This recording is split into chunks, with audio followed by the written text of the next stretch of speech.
we are here to talk about something very spicy, so I just want to click straight into this one. This is curious, right? This is curious. I feel like I have to start this with a story. I am an Apple fan. I like to consume content from other Apple fans, but I also realize that will put me into a little bubble, right?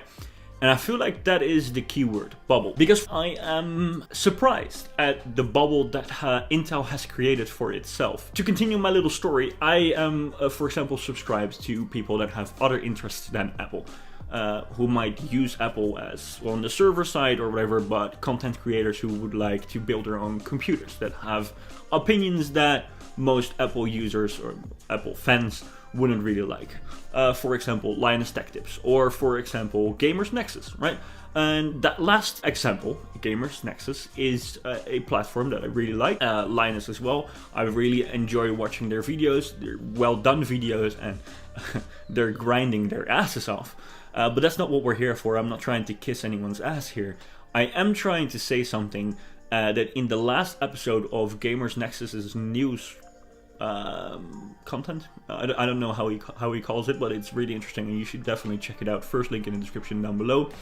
On 8:05 minutes, he starts talking about a few slides that Intel is presenting about their competitor slash partner, still Apple. And I just think it's hilarious, because what's happening here is Intel made a few slides with benchmarks, right? And Gamers Nexus has a story on how Intel really didn't like benchmarks, but now are still using benchmarks. Up next, Intel would like to calculate how many soldiers Apple can render. Intel, of course, hates benchmarks, especially ones that involve numbers. Numbers that make Intel look bad. I don't know. That's all fine. I'm not going to get into that. What I'm here for is that Intel just made a comparison between an entry-level chip and an i7, some people would say, professional-grade chipset for laptops.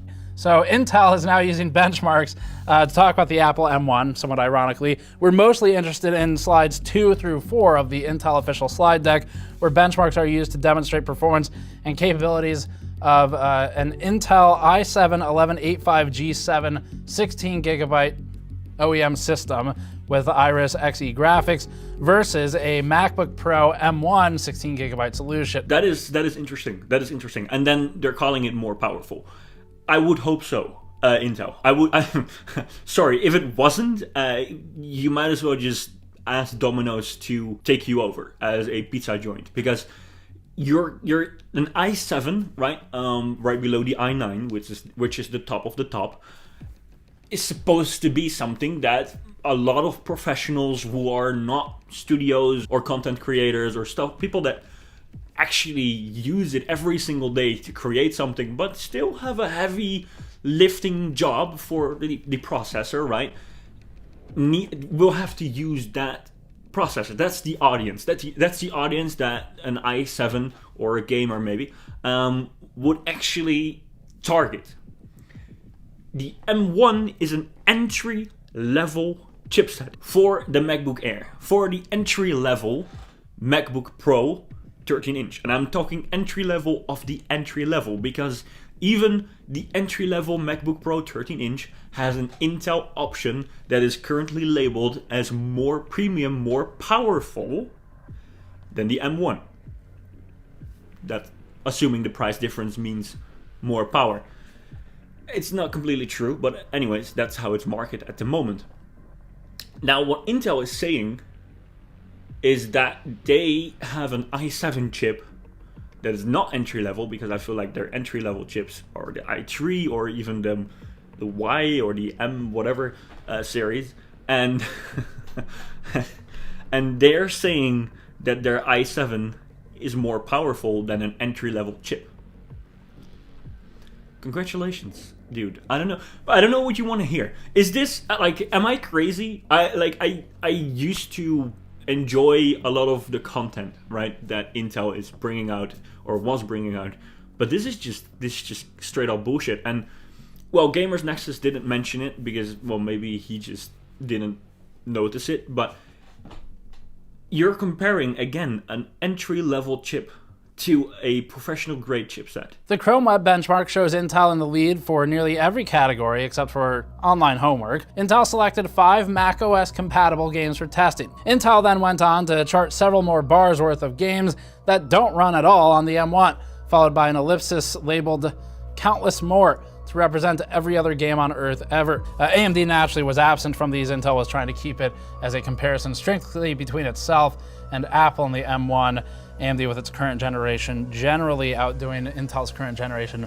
That may change though with the 11th series of CPUs from Intel. You are surprised that that chip is moving faster and rendering more than an entry-level chipset. Mate, you know what? I am really, really, really happy for you that you managed to get a chip that is one level below the biggest beast that you have for the consumers, right? Because they also have the Xeon, whatever, for the consumer grade chips, and it's more powerful than the entry-level Apple chip. Congratulations. I will be more careful. Because what's going to happen now is that this is going to blow up in your face the moment Apple is going to set their professional grade chipset against your i7 or i9 or whatever it's going to be tomorrow, i12, i15. Why does that remind me of iJustine? i15, iJustine, i15. I don't know. I might have a problem. We're not talking about a comparison between an i3 and the M1. Because if that would be the case, and you would show me, okay, so an i3 processor is actually faster than the M1, okay, you're building your case. That's interesting. I want to know what Apple is going to say about this. But now you're telling me that an i7, you understand that between the i3 there is an i5, right? Which is mostly made for people in offices, probably use Word, maybe the Edge web browser, and maybe they added a bunch of stuff like commercially for the website, whatever. They do a little bit more than the people with an i3 who are just sitting back and consuming stuff. The i5 is more for a little bit more creation, a little bit more work grade stuff. Right? Their V Pro line is also very, very popular with i5. So that would be something that you could maybe compare to an M1, but I would definitely be impressed if an i3 would have beat it. But anyways, we're going off the track. There's an i3, the i5, and then you get the i7. So you have to understand that you are comparing a chip that should have been compared with the i3 with not an i5, but an i7.